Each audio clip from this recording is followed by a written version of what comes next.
Hi guys, has Nigel Farage softened his position on immigration?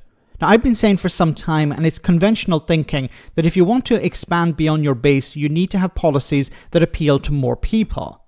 Farage, rightly or wrongly, has been considered a one-trick pony: immigration, immigration, immigration.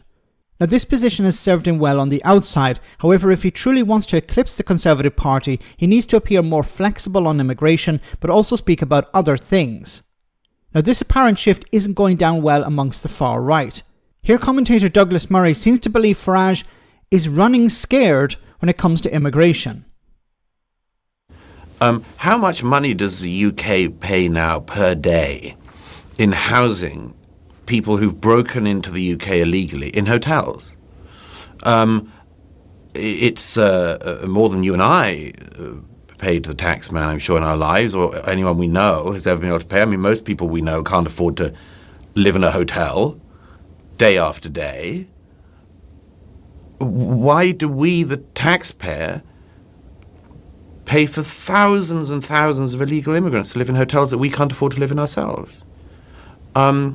This makes no sense to me, other than, as I say, the old argument that goes right back to 68 and earlier, which is politicians put things off for another day for their successors to deal with or not deal with, at which point the problem is always worse. Just very briefly on Nigel, do you think he's gone soft on this?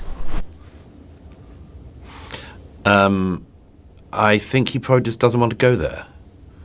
I wrote about his disagreement with his fellow MP Rupert Lowe in The Spectator the other week, and it seemed clear to me, I thought what Rupert Lowe said about this seemed all to me to be eminently sensible and in line with what Donald Trump is advocating in America and mainstream politicians are advocating across Europe. I think Nigel Farage just doesn't want to be the person to call for that.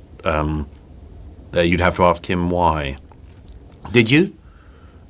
I asked him first of all I asked him why, and he said because it's politically impossible, and I said, well, is it even your ambition to deport all illegal migrants? And he said no.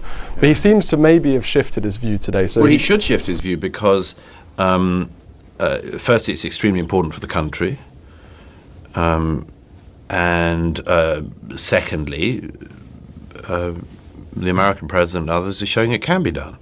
Okay, but the Prime Minister is not like the President. Okay, there's a few things to respond to here. I'm not going to respond to the thing about the hotel. I've covered that hundreds of times before. The main issue here, of course, is that Farage understands that he can't stay in a niche. He can't just keep talking about immigration, because if he does, then he's not going to expand beyond his base. And Farage, I believe, understands that he has locked in a certain percentage of the population. They will vote for him no matter what. It's become a cult of personality, a bit like Donald Trump.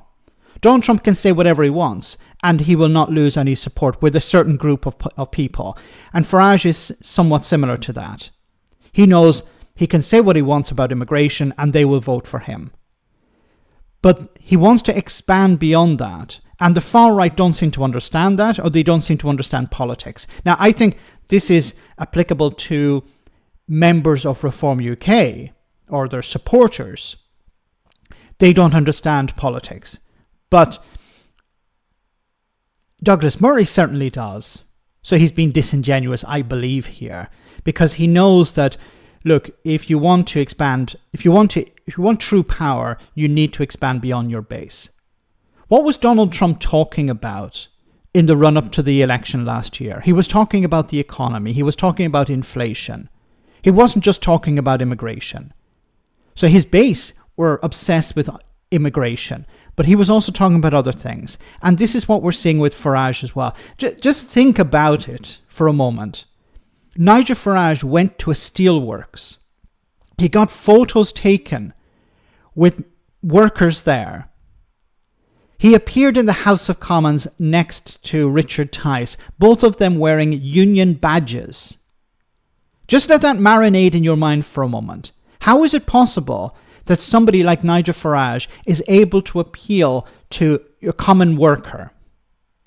Because he's expanding beyond his base. This is extremely concerning. Now, The far right are extremely upset about this. They think, oh, look, he's abandoned the field, he's abandoned any hopes of deporting hundreds of thousands of people. They seem to think that all Farage has to do is get into power and he can start deporting people. They think the Prime Minister is like the President of the United States. Of course, that's not true.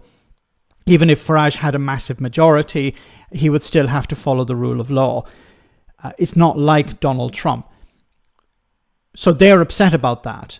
But Farage understands that if he stays within a niche, he will not be able to have true power. He saw that with UKIP. UKIP became a niche. He decided to abandon it.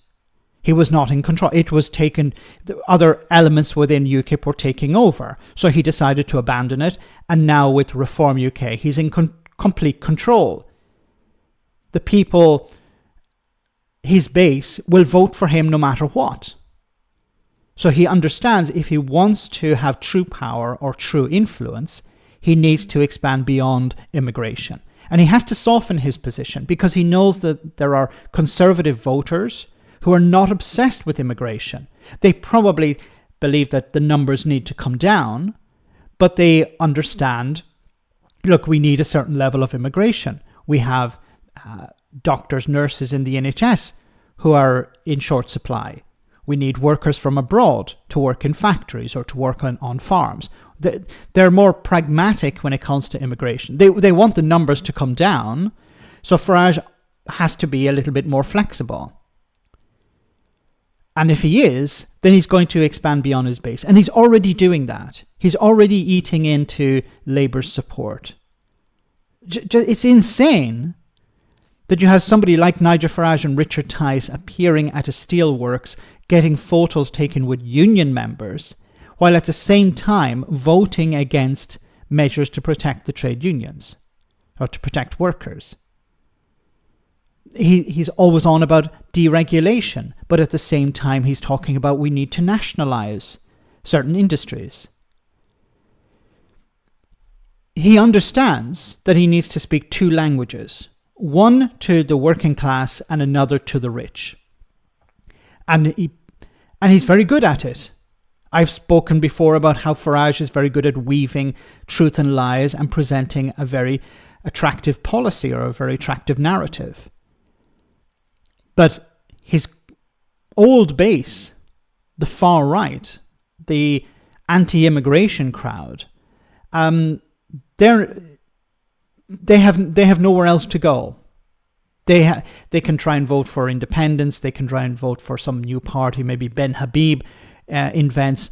But Farage knows, okay, there's a certain percentage of the population locked in. I can say whatever the hell I want, and they will always vote for me because it's become a cult of personality in a sense.